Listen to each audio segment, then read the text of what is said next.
కన్ను కోయడానికి కారణాలు వెతికినట్టు రేవంత్ రెడ్డి గారు ప్రజల్ని రోడ్డు పాలు చేసి ఏడిపించడానికి నిత్యం ఏదో ఒక కారణం వెతుకుతూనే ఉంటాడు. రాష్ట్రంలో ఏదో ఒక మూలన ప్రజలు రోడ్డు మీద పడి కన్నీళ్లు పెట్టనిది, ఆర్తనాలను పెట్టనిది నాకు నిద్రే పట్టదు కావచ్చు.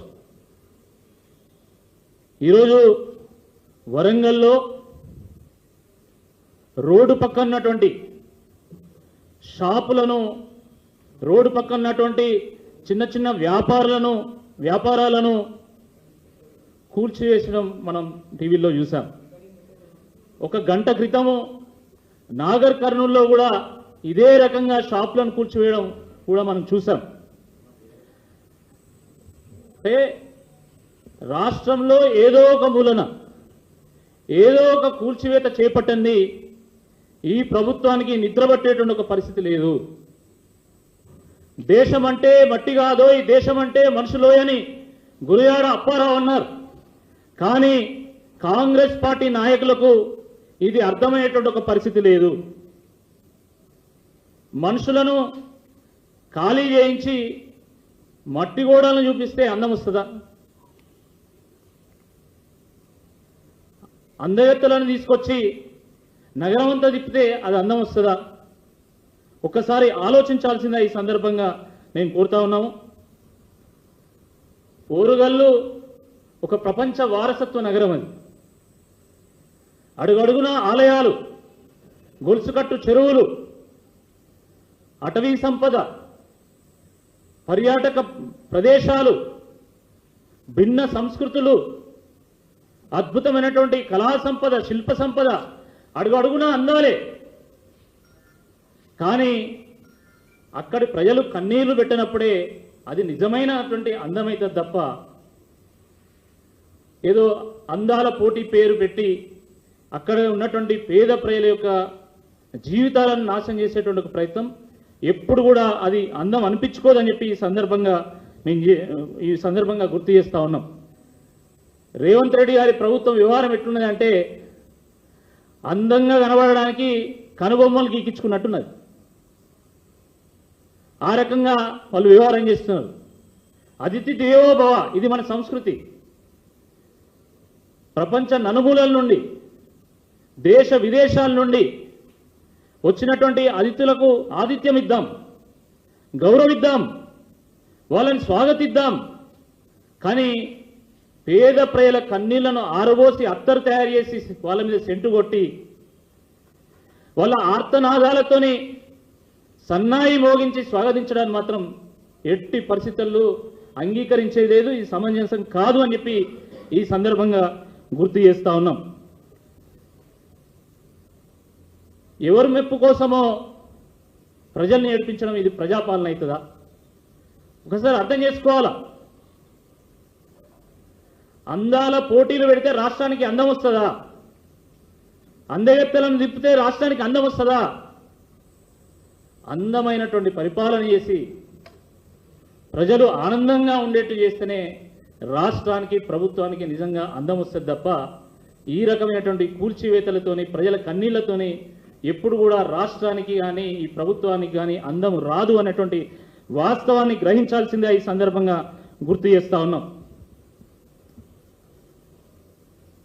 నిజంగానే ప్రభుత్వ స్థలంలో కానీ, రోడ్డు మీద కానీ, లేదా ఫుట్పాత్ మీద కానీ ఎవరైనా పర్మనెంట్ స్ట్రక్చర్ను నిర్మాణం చేస్తే ఆ చిరు వ్యాపారులతో మాట్లాడండి, ఆ పేద ప్రజలతో మాట్లాడండి, వాళ్ళకు ప్రత్యామ్నాయ మార్గాలు చూపెట్టండి, ప్రత్యామ్నాయ వాళ్ళకి మార్కెట్ను క్రియేట్ చేయండి, లేదా మీరే స్టాల్స్ కట్టి లీజ్కి ఇవ్వండి, లేదా ఇంకేదైనా ఐడియా తీసుకురండి. కానీ ఉన్న ఫలంగా అప్పటికప్పుడు వాళ్ళని ఖాళీ చేపిస్తే వాళ్ళ బతుకు తెరువు ఏం కావాలి, వాళ్ళ ఉపాధి ఏం కావాలో ఒక్కసారి చెప్పాల్సిందే ఈ సందర్భంగా గుర్తు చేస్తా ఉన్నాం. ఒక నెల క్రితమే పర్యాటక శాఖకు సంబంధించినటువంటి ప్రభుత్వ కార్యదర్శి వరంగల్కు రావడం జరిగింది. అంటే ఈ అందాల పోటీలో పాల్గొనేటువంటి అతిథులు వరంగల్కు వస్తారని మీకు ముందే తెలుసు, నెల క్రితమే తెలుసు. మరి ఆ రోజు ఈ చిరు వ్యాపారులను మీరు ఎందుకు అలర్ట్ చేయలే? ఈరోజు సడన్గా వచ్చి వాళ్ళు కనీసం సామాన్లు సర్దుకునేటువంటి సమయం కూడా ఇవ్వకుండా వాళ్ళ చిన్న చిన్న షాపులను మీరు ఎట్లా కూల్చివేసిండ్రు, వాళ్ళు పెట్టుకున్నటువంటి డబ్బాలను ఎట్లా కూల్చివేసిండ్రు అని చెప్పి ఈ సందర్భంగా మేము ప్రశ్నిస్తూ ఉన్నాం. కనీసము ప్రజలతోని మాట్లాడేటువంటి ముచ్చట కూడా ఉండదు ఈ ప్రభుత్వంలో. ఇదేనా మీ సంస్కృతి? ఇదేనా ప్రజాపాలన? ఏమైనా బుల్డోజర్ తీసుకొచ్చుడు కూలగొట్టుడు ఇదేనా ప్రభుత్వం పని? ఏదైనా బుల్డోజర్ ప్రభుత్వమా లేదా ప్రజాస్వామ్య ప్రభుత్వమా? సమాధానం చెప్పాలా. ఇది చాలా దుర్మార్గంగా ఉన్నది. సరిహద్దుల్లో ఉన్నటువంటి సమస్యని పరిష్కారం చేసుకోవడానికి కూడా మనం పాకిస్తాన్తో సైతం కూర్చొని మాట్లాడుకొని యుద్ధం ఆపేటువంటి పరిస్థితి వచ్చింది దేశంలో. అలాంటిది మన ప్రజలతోని మీరు కూర్చొని మాట్లాడి సమస్యలు ఎందుకు పరిష్కారం చేయరని చెప్పి ఈ సందర్భంగా బీఆర్ఎస్ పార్టీ నుంచి మేము ప్రశ్నిస్తూ ఉన్నాం. చాలా దుర్మార్గం ఇది.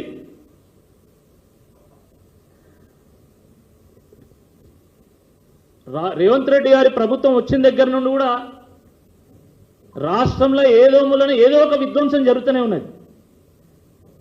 రాష్ట్రంలో కట్టడాల కంటే కూల్చివేతలు ఎక్కువ ఉన్నాయి మొదటిసారి. ఇది వాస్తవమో కాదో ఒకసారి ఆలోచించండి. రేవంత్ రెడ్డి గారి ప్రభుత్వం వచ్చిందే ఈ రాష్ట్రాన్ని పీకి పందిరేయడానికి అన్నట్టుగా వీళ్ళ చర్యలు ఉన్నాయి.